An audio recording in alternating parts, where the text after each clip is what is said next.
State fail ஆயிடுச்சு. ஒருவேளை விஜய் மேலே தவறு இருந்தாலும் விஜய் இப்படி பண்ணால் கூட ஸ்டேட்டுக்கு எங்கே போச்சு, ஸ்டேட்டில் கவனிக்கணும், அதுதான் தன்னோட எல்லா ஆளுமையும் வச்சிருக்குதுன்ற ஃபைண்டிங்கை பாஜக இதுக்கு ஈக்குவலாக கொண்டாந்து அந்த நரேஷனை ஈக்குவல் பண்ணும். அப்போ அதை ஒரு ஈக்குலிபிரியத்தை கொண்டாந்துச்சுன்னா அது வந்து விஜய் வந்து கடன்பட்டவன் ஆயிடுறாரு, பாஜகவுக்கு நன்றி கடன்பட்டவன் ஆயிடுறாரு.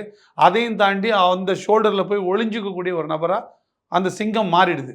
அப்படி மாறிடுதுன்னா அந்த சிங்கத்தை சர்க்கரை தட்டி இது மேலே ஏறு அப்படின்னா ஏறும், இங்கேருந்து அந்த பெஞ்சுக்கு தாவுன்னா தாவும். அதில் லாபம் என்ன இருக்குன்னா பாஜகவுக்கு லாபம் இருக்குது. அது பாஜகவோட லாபமாக இருக்கலாம்.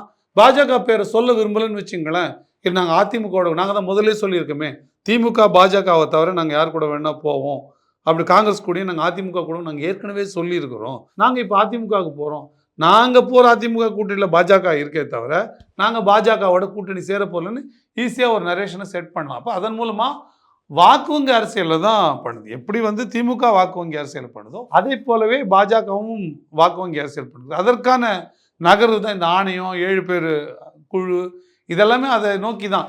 நீங்கள் நீதிமன்றம் பார்க்குதுல்ல, நீதிமன்றம் கவனிக்கும்போது என்ன கவனிக்கணும், இதில் ப்ரோபு தேவையானா எஸ்ஐடி போட்டிருக்காங்க இல்லையா, ஸ்பெஷல் இன்வெஸ்டிகேஷன் டீமு அஷ்ரகாருக்கு தலைமையில் போட்டிருக்கிறாங்க. அவரோட டு ஹிஸ் சாய்ஸ் அவரோட மெம்பர்ஸை எடுத்துக்கலான்னு போட்டிருக்காங்க. அப்போ அவங்க ஒரு இண்டிபெண்ட் விசாரணை பண்ணுவாங்க.